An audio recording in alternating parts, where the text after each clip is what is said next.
20 minute में 20 खबर में आपका स्वागत है। मैं हूं आपके साथ प्रियंका राय। हम अगले 20 मिनट में आपको देश दुनिया की 20 ऐसी खबरें बताने वाले हैं जो इस वक्त न केवल सुर्खियों में हैं बल्कि दिलचस्प और अहम भी हैं। तो शुरू करते हैं 20 मिनट में 20 खबरों का सिलसिला। सबसे पहले देखते हैं राजस्थान की कौन कौन सी खबर इस वक्त अहम है। पेट्रोल डीजल की कीमतें भले ही आम आदमी के लिए मुश्किल का सबब बनी हुई हैं, लेकिन तस्करों की चांदी है। खासकर सिरोही जिले के तेल तस्कर मालामाल हो रहे हैं। दरअसल सिरोही से गुजरात की सीमा लगती है। जानकारी के मुताबिक गुजरात में पेट्रोल डीजल की कीमत राजस्थान के मुकाबले कम है, जिसका फायदा यहां के तेल तस्कर जमकर उठा रहे हैं। तस्करों ने गुजरात से तेल की तस्करी शुरू कर दी है। इससे सिरोही जिले के अलावा पाली, सांचौर, अजमेर, ब्यावर, किशनगढ़, जयपुर, भरतपुर हाईवे पर बेच रहे हैं। 500 किलोमीटर लंबे हाईवे पर तस्करों ने कई ठिकाने बना रखे हैं, जहां ये तस्कर पेट्रोल डीजल के साथ बायोडीजल भी बेच रहे हैं। इसका सीधा असर प्रदेश के पेट्रोल पंप की बिक्री पर पड़ रहा है। स्थानीय लोगों ने कई बार शिकायत भी की, लेकिन जानकारी के बावजूद पुलिस प्रशासन और रसद विभाग चैन की नींद सो रहे हैं। अवैध शराब से भरे मटकों पर पुलिस की लाठियां पड़ी, जिससे मटके टूटने लगे और अनाप शनाप कमाई से तिजोरी सजाने का सपना चकनाचूर होने लगा। यूं अवैध शराब के कारोबारियों ने कानून के रखवालों से दूर, बहुत दूर बियाबान में अपना धंधा आबाद कर रखा था, लेकिन उनके नापाक मंसूबों की पुलिस को भनक लग गई।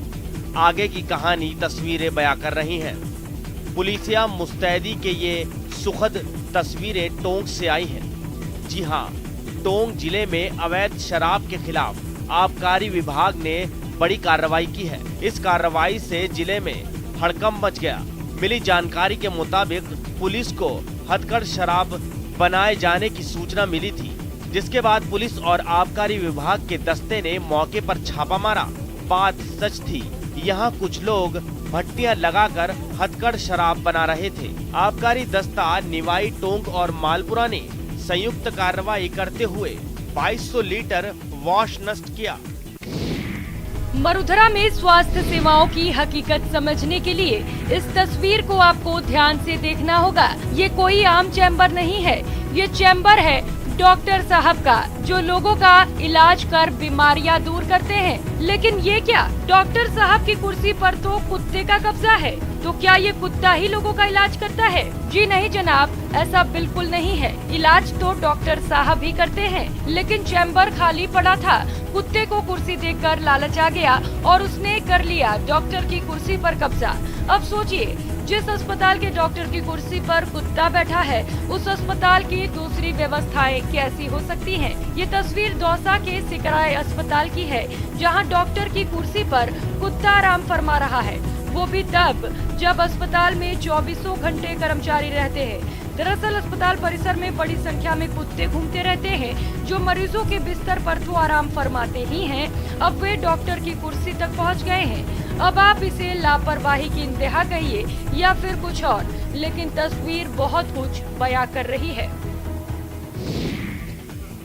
राजसमंद से आई तस्वीरों को ध्यान से देखिए। पहली नजर में तो आपको ये वही सामान्य ट्रेन दिखेगी जो लोगों को एक जगह से दूसरी जगह पहुंचाती है, लेकिन असल में ये पढ़ाई की ट्रेन है जो बच्चों के जीवन को नई दिशा दे रही है।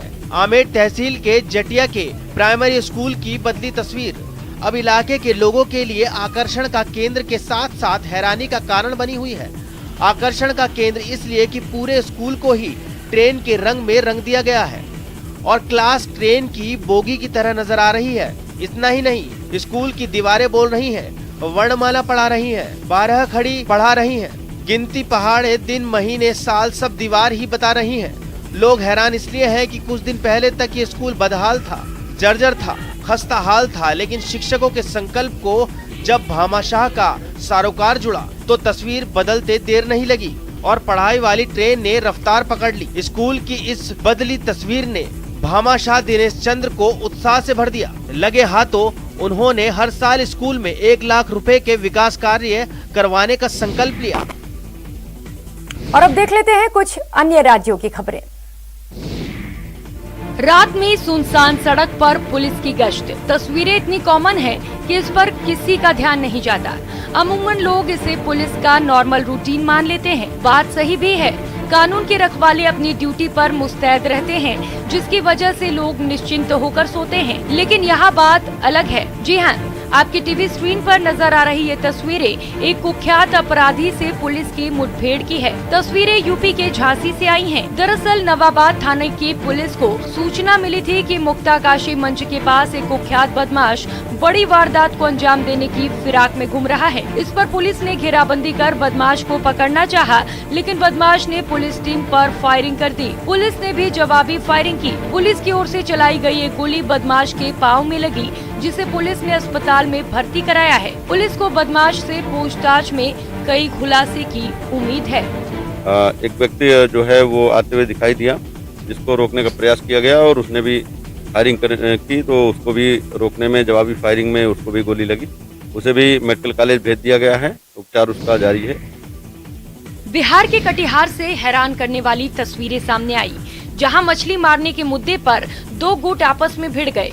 बताया गया कि इस मारपीट में दोनों पक्षों के कुछ लोग बुरी तरह से जख्मी हो गए। मछली मारने को लेकर मामला इतना बढ़ गया कि लोग एक दूसरे की जान लेने पर उतारू हो गए। छोटी सी बात को मुद्दा बनाकर उन लोगों ने जमकर लाठियां चलाई, जिससे जितना बन पाया उसने सामने वाले को उतना मारा। हंगामे के दौरान एक शख्स को जैसे ही सिर पर सामने से लाठी लगी, वो सड़क पर गिर गया। दोनों पक्ष एक दूसरे को अपना दम दिखाने में पीछे नहीं रहे। हंगामा इतना बढ़ गया कि ये मामला पुलिस तक पहुंचने में भी देर नहीं लगी, जिसके बाद पुलिस ने 4 लोगों को गिरफ्तार कर लिया। साथ ही इस मामले में जिन लोगों को चोटें आई, उन्हें इलाज के लिए अस्पताल ले जाया गया। उत्तर प्रदेश के इटावा जिले के सिविल लाइन थाना क्षेत्र में एक नवयुवक को शादी का झांसा देकर धोखाधड़ी का शिकार बनाया गया। पीड़ित का नाम शत्रुघ्न सिंह है, जो विजयपुरा गांव का रहने वाला है। मिली जानकारी के मुताबिक शत्रुघ्न को पिछले दिनों शादी का प्रस्ताव आया। उसमें शत्रुघ्न से 35,000 की रकम लेकर 20 साल की एक लड़की दिखाई गई, लेकिन शत्रुघ्न जब बारात लेकर शादी करने पहुंचा तो लड़की नदारद मिली। शत्रुघ्न ने जब अपने पैसे मांगे तो उस पर 45 साल की एक अधेड़ महिला से शादी करने का दबाव बनाया गया और पैसे मांगने पर शत्रुघ्न से न सिर्फ बदसलूकी की गई, बल्कि जान से मारने की धमकी भी दी गई। कि मेरे को दिखाई थी वो थी 20 साल की। आज जो सुबह लाइफ धमकी से जो इन्होंने कही चल पैसा नहीं मिले चल शादी कर ले, तो आज जब मैं गया काली माँ के मंदिर से, तब वो 40-45 साल की लेके आई। तो मैंने कही ये तो थी नहीं, न तो ये अकेले मेरे को मारते और जबरदस्ती विदा करा दी थी। थाना पर इस शिकायत का संज्ञान लिया गया है, जांच कराई जा रही है।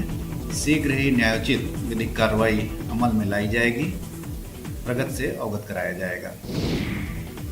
उत्तर प्रदेश के फर्रुखाबाद जिले के कंपिल थाना क्षेत्र के बिलहा गांव में ग्रामीणों ने अपने घर के बाहर मकान बिकाऊ है पोस्टर लगाया है। ग्रामीणों का आरोप है कि बीजेपी मंडल अध्यक्ष की मिली भगत से थाना पुलिस उनका उत्पीड़न कर रही है।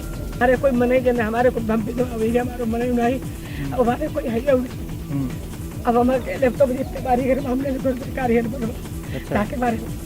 ये दूसरी बार है जब किसी गांव के लोगों ने मकान बिकाऊ है का पोस्टर लगाया है। इससे पहले कुछ दिन पूर्व जहानगंज थाना क्षेत्र के पतोंजा गांव में कुछ ग्रामीणों ने मकान बिकाऊ है के पोस्टर लगाए थे। बहरहाल पोस्टर लगाने की सूचना मिलने पर हरकत में आई पुलिस ने ग्रामीणों के घर के बाहर लगे पोस्टर को हटा दिया है और ग्रामीणों के पलायन की बात नकारी है।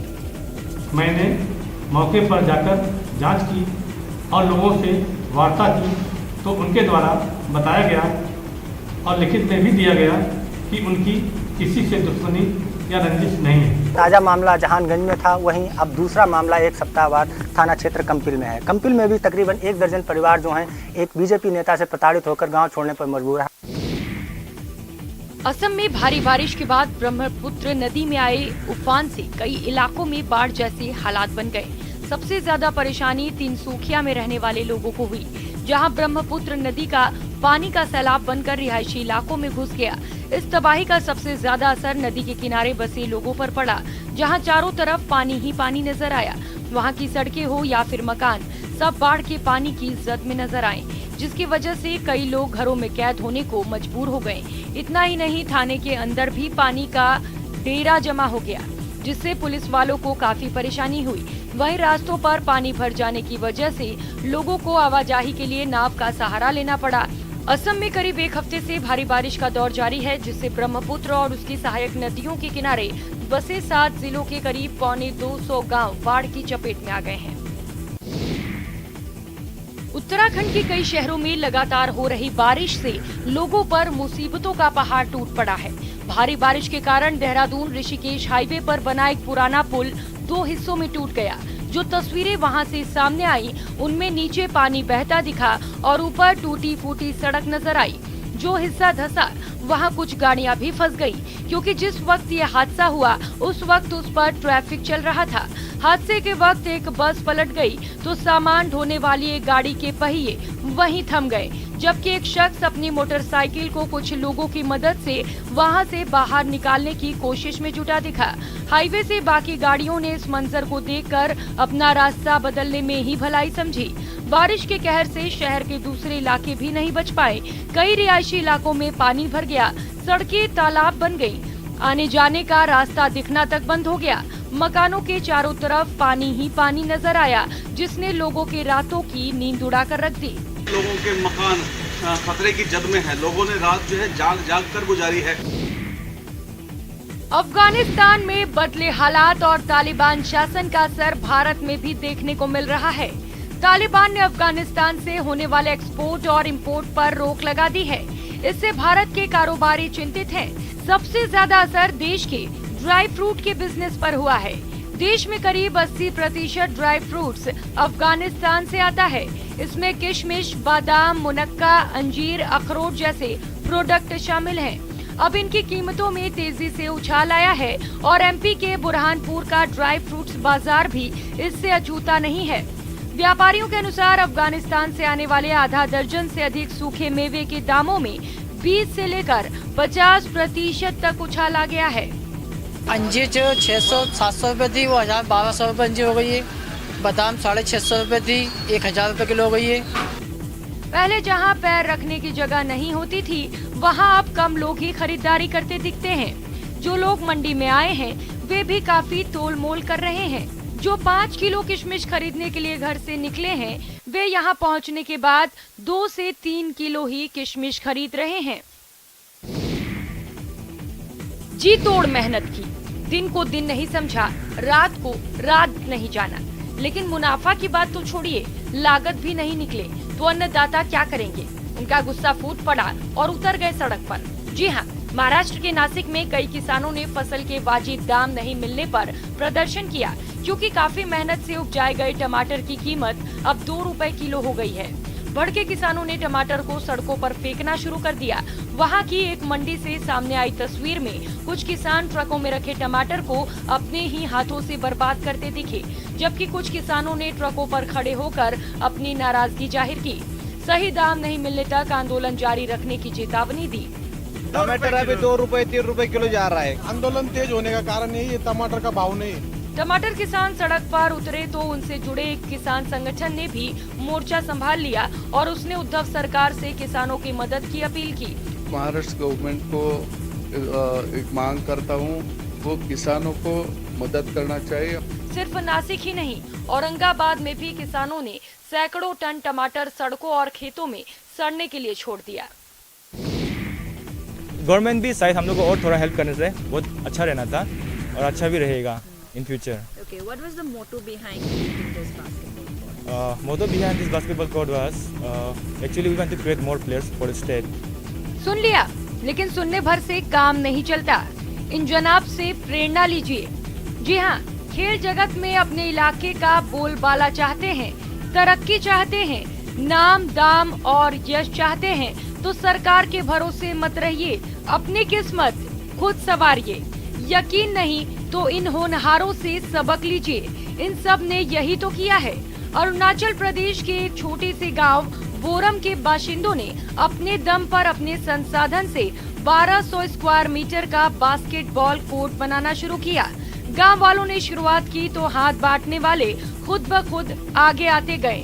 आप कह सकते हैं लोग साथ आते गए, कारवां बनता गया। इस कोर्ट पर होनहार अपनी प्रतिभा तराश रहे हैं। खेल जगत में प्रदेश के उज्जवल भविष्य की इबारत लिखने की तैयारी कर रहे हैं। भारत में अभी तक झींगा उत्पादन का कार्य प्राकृतिक रूप से समुद्र के खारे पानी से किया जाता था, लेकिन कृषि में हुए तकनीकी विकास और अनुसंधान के चलते झींगा का सफल उत्पादन मीठे पानी में भी संभव हो चला है। तस्वीरें त्रिपुरा की हैं।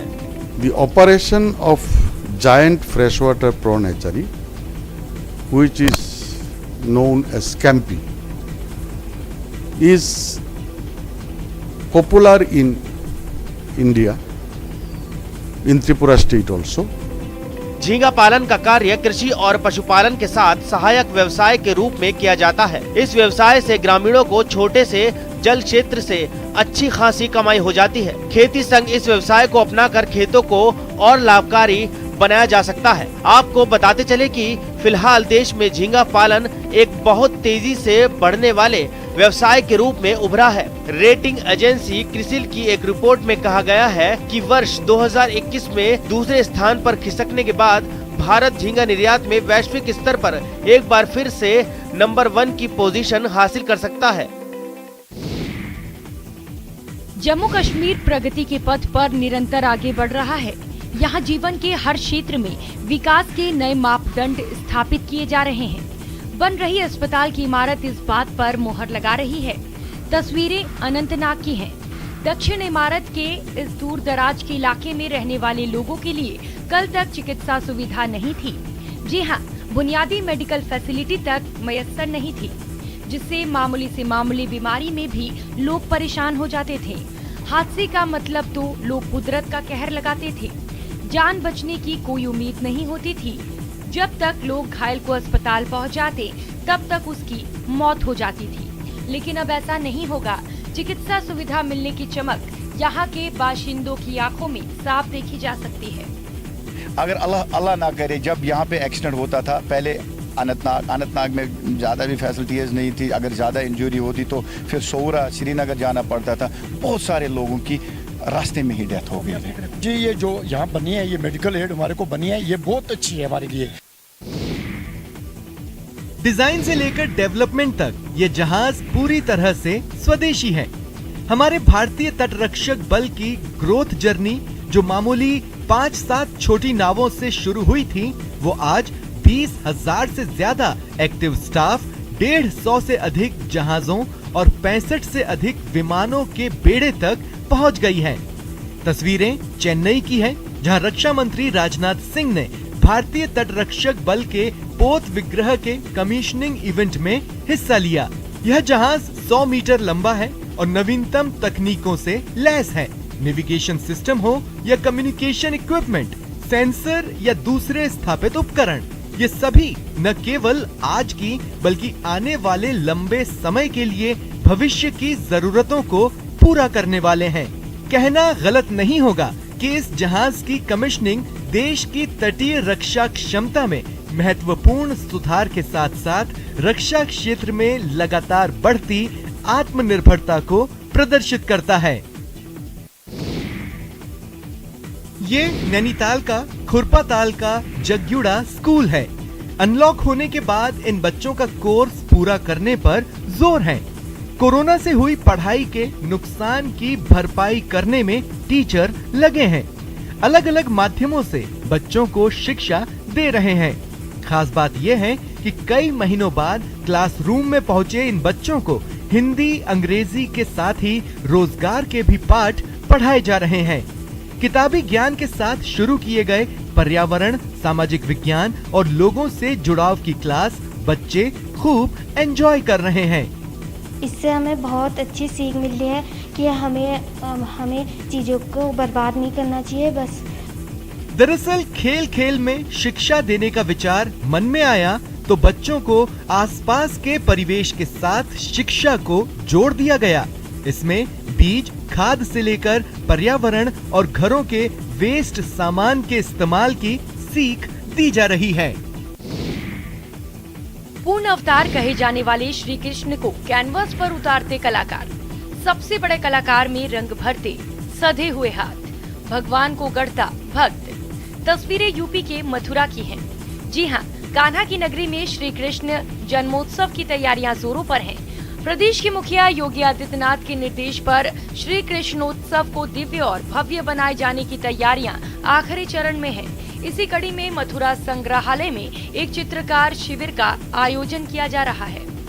ये एक आयोजन कृष्णोत्सव के अवसर पर राजकीय संग्रहालय मथुरा, राज्य ललित कला अकादमी उत्तर प्रदेश और ब्रज तीर्थ परिषद का एक संयुक्त आयोजन है, जो 29-30 को मुख्य आयोजन हमारा होना है यहाँ मथुरा में। यहाँ पर जिस तरीके से ये प्रतिभाग कर रहा हूँ, मुझे बहुत खास हो रहा है।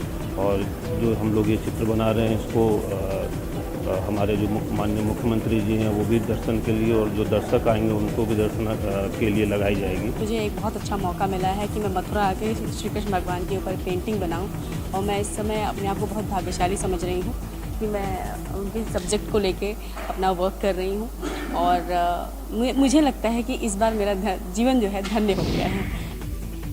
और अब नजर डाल लेते हैं दुनिया की कुछ चुनिंदा खबरों पर। अमेरिका के कैलिफोर्निया में जंगलों में लगी आग के बेकाबू होने का खतरा बढ़ गया है। वैसे तो वहां के जंगल पिछले कई दिनों से सुलग रहे हैं, लेकिन अब मौसम विभाग ने इस इलाके में तापमान बढ़ने और तेज हवाओं की चेतावनी जारी कर दी है, जिससे आग और भड़कने का खतरा पैदा हो गया है। तेजी से रिहायशी इलाकों की तरफ बढ़ रही ये आग अब तक एक बड़े इलाके को जलाकर राख कर चुकी है। आग को रोकने के लिए फायर ब्रिगेड के हजारों जवान पूरी ताकत झोंक रहे हैं। यही नहीं, आग से निपटने के लिए हेलीकॉप्टर और विमानों की मदद भी ली जा रही है, लेकिन अब मौसम विभाग की चेतावनी से इस लड़ाई को कमजोर होने का खतरा बढ़ गया है। हालात को देखते हुए प्रशासन ने लोगों को जल्द से जल्द इलाका खाली करने और सुरक्षित जगहों पर जाने की चेतावनी भी दी। हालांकि कई हजार लोग पहले ही घर छोड़कर बाहर जा चुके हैं। दक्षिण अमेरिकी देश चिली में कोरोना फैलने की रफ्तार को रोकने के लिए एक अनोखी पहल की गई है। भीड़ भाड़ वाली जगहों पर कोरोना फैलने की जांच के लिए वहां की सरकार ने खास म्यूजिक कॉन्सर्ट का आयोजन किया, जिसमें बड़ी तादाद में लोग पहुंचे और दिल खोलकर संगीत की धुनों पर झूमते नजर आए। राजधानी सैंटियागो में आयोजित किए गए इस कॉन्सर्ट में वहां के मशहूर बैंड को बुलाया गया, जिन्होंने एक के बाद एक कई गाने गाकर लोगों का खूब मनोरंजन किया। इस दौरान लोग भी बेफिक्र होकर नाच गाने और जश्न के माहौल में डूबे नजर आए।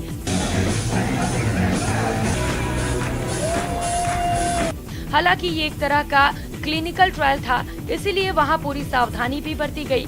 कॉन्सर्ट में शामिल होने वाले दर्शक भी मास्क पहने दिखाई दिए। इसके अलावा सभी का कोरोना टेस्ट भी कराया गया।